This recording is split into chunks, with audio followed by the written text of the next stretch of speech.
Mwiriwe neza nshuti zacu mukurikiriye icano, nizere ko aho muri hose mumeze neza, kandi niba utameze neza wihangane, mwisi bibaho, uyu munsi biremera ejo bikanga, ariko icyangombwa nuko uhangana nabyo ukageraho ukabikemura, kandi burya bigeraho bigakunda iyo ukoze cyane ugafatanya n'Imana, burya ibintu bigeraho bikaba byiza. Uyu munsi rero ndagarutse ngo tuganire ku kintu gikomeye cyane rwose kijyanye n'abashakanye, cyangwa se n'uburyo umuntu yitwara iyo amaze gushaka. Abantu benshi baribaza bati ese hari imyitwarire umuntu agomba kureka amaze kurushinga cyangwa se amaze gushyingirwa? Ni ibiki byangiza urugo? Abantu benshi iyo bamaze kugera mu rugo ni ibiki bintu rwose by'ingenzi bashobora kureka kugira ngo bibafashe kuba urugo rwabo rwakomera kandi rugahama?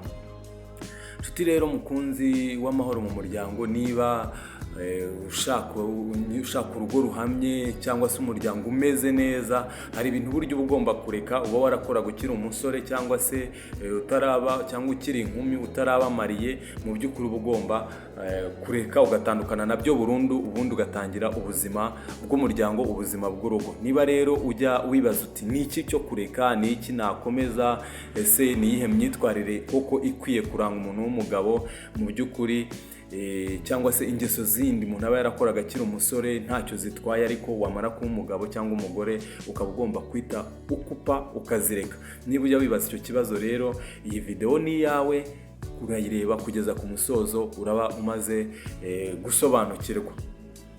Twihuse, niba ufite igitekerezo, inyunganizi, ubishyire muri komenti, cyangwa se ikindi kintu icyo ari cyo cyose, umaze nurangiza ukore subscribe kugira ngo video za hano ujye uzibona mu bantu ba mbere. Icyambere rero, kureka kwigira nk'utarashaka cyangwa se nk'umuntu utararushinga, kuko nyuma yo gushaka ntuba ukiri wenyine. Kwigira aho ushaka cyangwa kwigira aho ushaka utabajije uwo mwashakanye, iki ni ikintu gikomeye cyane uba ugomba kureka, kuko burya iyo ukiri umusore, iyo ukiri inkumi, ubyuka ugapanga gahunda zawe ku murongo, ukagenda nta muntu ubwiye. Iyo umaze gushaka rero, iyo umaze gushyingirwa, iki kintu ni ikintu cy'ingenzi burya abagabo benshi cyangwa abagore benshi batitaho, ariko burya kibabaza umuntu mwashyingiranwa. Uba ugomba kwita ukireka, wajya ujya kugenda ukabanza ukabivuga. Icya kabiri, akandi kantu, gufata ibyemezo bikomeye wenyine. Icyemezo gikomeye bisaba ko mwicara nk'umuryango mukakiganiraho, mu kungurana ibitekerezo, kuko burya urugo ni teamwork. Ntabwo ari wowe wenyine, ntabwo bivuze ngo ni njye gusa. Urugo ni teamwork.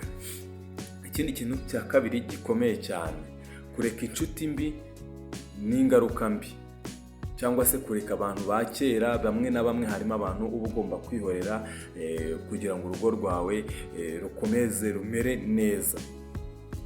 Hari inshuti zigushishikariza gusuzugura uwo mwashakanye, bakubwira ati rekana nawe n'ibindi, nta birenze, ngwino twigire mu byacu, cyangwa se izindi inshuti zikahora zigusubiza nyine mu matiku, mu bintu nyine bya bintu by'ubusore, kwa kundi ngwino twigira aha, twikorera ibi. Mu by'ukuri usanga izo nshuti uba ugomba kuhita ukupa ukazireka, cyangwa se ukagenda uzikuraho gake gake kugira ngo ubashe kwiyubakira urugo rumeze neza.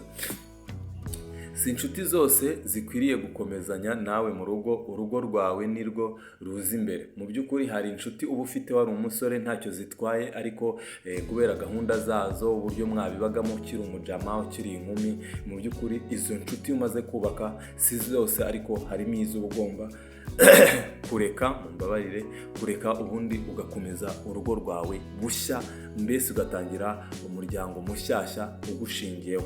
Ikindi kintu cya gatatu, kureka kubika ibanga rikomeye kuwo mwashakanye, cyangwa se kugumana ibanga rikomeye ukaryimenyera, ntushaka kumusangiza. Burya ni amakosa akomeye, amafaranga ubonye ukayahisha cyangwa se ukayabika ku ruhande, bya nibita ngo ni ugutsimba. ugasanga nyine mu by'ukuri ni ikibazo gikomeye utangiye kugenda ubyeta, niba twabyita gubyeta cyangwa se kwihisha wihishamo, kiba ari ikibazo gikomeye. Ibibazo bifite cyangwa se ugatangira kujya uceceka ibibazo byawe, ntubiganirize umugore, ntubiganirize umugabo. Burya utwo ni utuntu dutoya ariko dutuma urugo rwawe rugenda rupfa buke buke. Itumanaho no kwizera ni inkingi y'urugo rwiza. Kuganira, kwizerana burya ni ikintu kiba ari icy'agaciro cyane.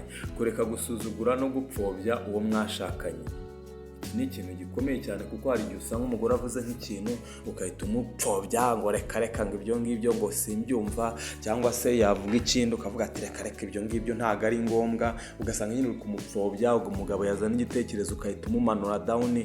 Mu by'ukuri buryo ujya umenya ko ibyo ni ibintu bitoya ariko bigenda biba binini uko iminsi ishira, ugasanga bikwangirije urugo rwawe. Kumusebya imbere y'abandi, kumubwira amagambo ababaza, kumwita amazina mabi, burya ni ibintu bibi cyane uba ugomba kwirinda kugira ngo umuryango wawe ukomeze umere neza. Amagambo arica urugo kurusha inkoni. Icyubahiro ni ingenzi cyane. Buriya amagambo mabi arica cyane kurenza nuko wakubita n'umuntu cyangwa se ugakora n'ikindi kintu, kuko amagambo yo umuntu akomeza yatekerezaho, yongera yatekerezaho, bityo uko niko umuntu agenda apfa kurushaho. Kureka kugereranya urugo rwawe n'urw'abandi.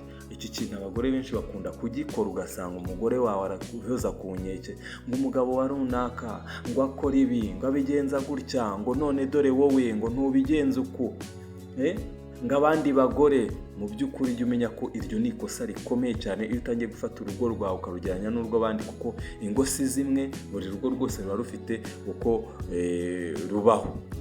Ukumva nk'umugabo aravuze cyangwa ukumva nk'umugore aravuze ngo wa mugabo we ngo kanaka ngo akora ibi, umugore nawe ati umugabo nawe ati wa mugore wa kanaka ateye gutya. Buri rugo rufite urugendo rwarwo. Kugereranya bitera umujinya n'agahinda. Icyo kintu ucyumve neza nshuti mukunzi w'amahoro mu muryango. Nizere ko kugera hano tumaze kugera umaze gusobanukirwa bimwe mu bintu by'ingenzi ukwiriye kuba ureka niba umaze gushyingirwa, umaze kuba umugabo, umaze kuba umugore, ushaka kubaka urugo rwiza. Kureka ubunebwe n'inshingano. Kutita ku rugo ni ikintu kibi cyane. Kureka inshingano z'umuryango, kutitaho uwo cyangwa kutita ku uwo mwashakanye, nacyo ni ikindi kintu burya uba ugomba kureka, ugatangira nyine ukamuha keya. Urugo rukeneye imbaraga, igihe n'urukundo. Ikintu cya 7 mu bintu uba ugomba kureka. Kureka kwanga gusaba imbabazi, kuko buriya mu buzima nta muntu udakosa, nta muntu udacumura, nta muntu utagira ikibazo, ariko iyo utangiye kubyihererana umuntu wakosa ntusabe imbabazi, nyine ukumva ntacyo bigutwaye, ukumva ntacyo bivuze gusaba imbabazi. Buryo ujya umenya ko urugo rwawe rurimo ruragenda rupfa gake. Niyo mpamvu ujya kumva ngo abantu baratandukanye, nyamara wareba ikintu cyabatanyije mu by'ukuri ugasanga nta gihari gifatika. Rero uba ugomba kugenda wirinda utu tuntu dutoya, kuko turi mu bintu bituma umuryango wawe ugira ikibazo. Nta muntu utibeshya. Gutsimbarara, kwiyemera no kwanga kuvuga mbabarira, burya ni ikibazo kibi cyane gishobora gutuma urugo rwawe narwo rugenda rupfa gake. Byangiza urukundo buhoro. Ntukajye ubikora, jya ubireka. Ubundi nukosa usaba imbabazi, na umugore wawe nakosa asaba imbabazi, bityo mukomeze mwiyubakire umuryango mwiza. Kurushinga si iherezo ry'ubwisanzure, ni itangiriro ry'inshingano n'ubwigenge bushya cyangwa se n'ubwenge bushya. Hari abantu batekereza ko gushinga urugo ubwo nyine uba ushyize umusozo ku bwisanzure. Oya, ahubwo ni itangiriro ry'inshingano n'ubwenge bushya umuntu aba agezemo. Niba ushaka urugo rukomeye, hindura imyitwarire yawe, kubaha uwo mwashakanye, wubake ku rukundo, kwizera n'itumanaho cyangwa se n'ubusabane mu muryango wawe.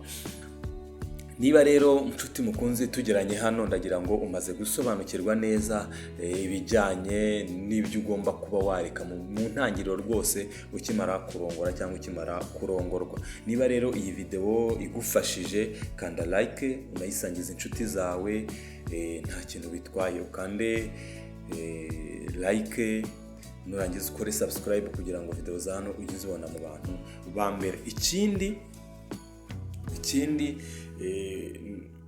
uba ugomba gukora, ntukajye ufata umugore wawe nk'umuntu cyangwa se umugabo wawe nk'umuntu uri aho udafite ikintu cy'agaciro kinini cyangwa se udafite ubwenge ngo usange uramusuzugura. Ni ikosa burya rikomeye. Ndabakunda cyane rero nshuti mukunzi, mbere yuko dusoza hari ikibazo nshaka kukubaza. Ese wowe ubona ari iki gisenya ingo nyinshi vuba vuba, cyangwa se gisenya ingo ku buryo uvuga uti iki kintu mbona ari cyo kintu gisenya ingo nyinshi? Tubwire muri komenti, rwose zirafunguye kandi turagusubiza niba ari ibibazo, ibinyunganizi n'ibindi nk'ibyo ngibyo. Ikindi, wowe ubona ari iyihe nama wagira umuntu ushinze urugo rushya cyangwa se umuntu umaze kugera mu muryango? Ni iyihe nama wamugira? Ndabakunda cyane, reka dusubire muri video zikurikira.